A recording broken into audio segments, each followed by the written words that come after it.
Stephen Snee. There's always time for folks to discover them, he says. I never give up.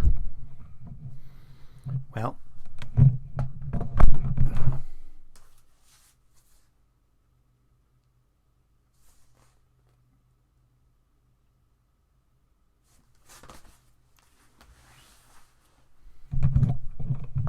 it's time for us to talk about the Lilac time. I've been trying to get JP to play the Lilac time instead of XTC. I was going to make this a video about the albums and CDs that I have, but I've just felt myself getting into a slightly tender, gentle rant mode with a red nose to go with it. Because I'm at my best when I don't have to project my voice. There are people in the vicinity who will get upset if they were to hear me rant in a less than gentle, calm mode. Call me Rudolph tonight. I am here to discuss this. The last song on the last LP, which I haven't bought, that just sums up my insecurity with regard. When the Lilac time get hyped, will I lose them? It's that inverted snobbery thing, isn't it? Or whatever it's called. Your favourite band becomes popular or much lauded in the press, and you know we're going to lose them. Danny Thompson plays double bass on the Run Out Groove and turns it into something slightly colder, more muso, without the warmth, without the emotional, personal, achingly fragile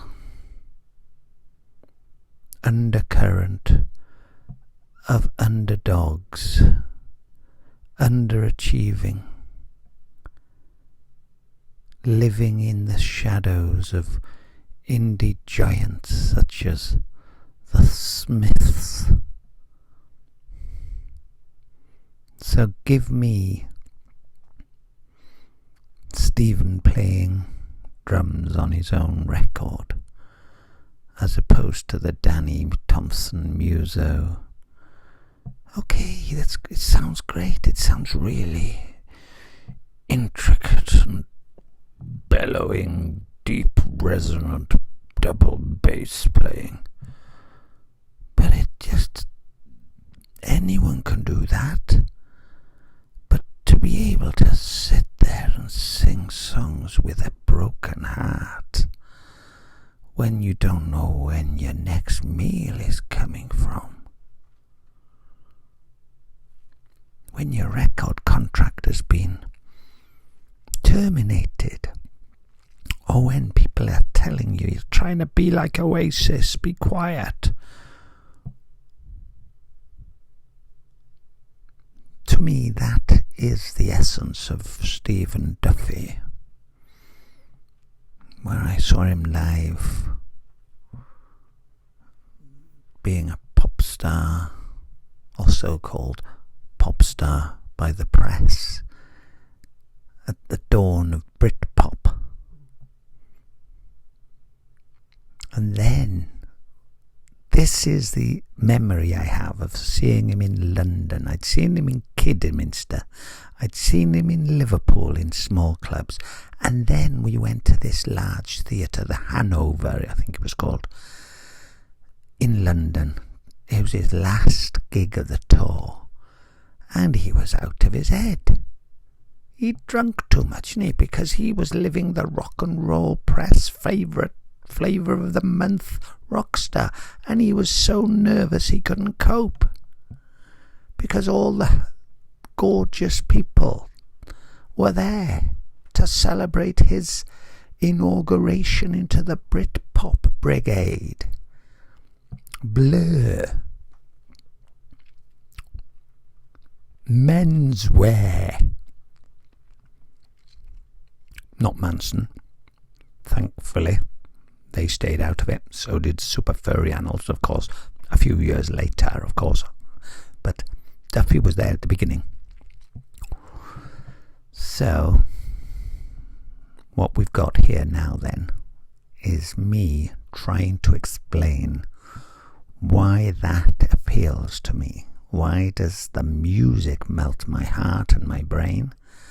And why does his lack of success add to the appeal? He, of course, has made a career out of yearning for that hit. This was his... What do swimmers do when they dive? They use the springboard. This was the springboard, wasn't it? He was desperate. Absolutely desperate. Have you ever seen a musician as desperate as Stephen Duffy? What was the name of those Irish twins? They were desperate, weren't they? Those, what were they, Jubilee Brothers or something? Tivoli Brothers or whatever they were called. But when I heard some kind of wonderful closing credits, maybe, was it that? I heard Stephen Duffy post Kiss Me, and I thought, oh, he's going to be... That's a catchy song. I love you, you love me, whatever it was called. And then I can remember hearing Wednesday Jones. What on earth is that? Dixieland jazz pop. And yet, he didn't land on my lap. He was there on the fringes, on radio C-lists. And then you heard him on more C-lists on the radio, you know, Return to Yesterday, and the other one, and All for Love, One for All and One for Love, or All for Love. I'm all for love. I'm all for love. And what a classic song. I didn't buy it, of course, but it was a classic. I loved it. And they didn't mark my brain in physical purchases. I had to wait till 1992, I think it was, or whenever the Music in Colours, thanks to Anne Nightingale playing the title track of Music in Colours, I eventually got round to purchasing a Stephen Duffy song album.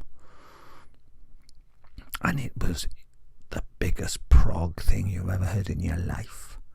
It was an impeccable, monstrous album, full of anthems and concepts and transitoires and Nigel Kennedy playing his heart out. Ah, colossal. And there in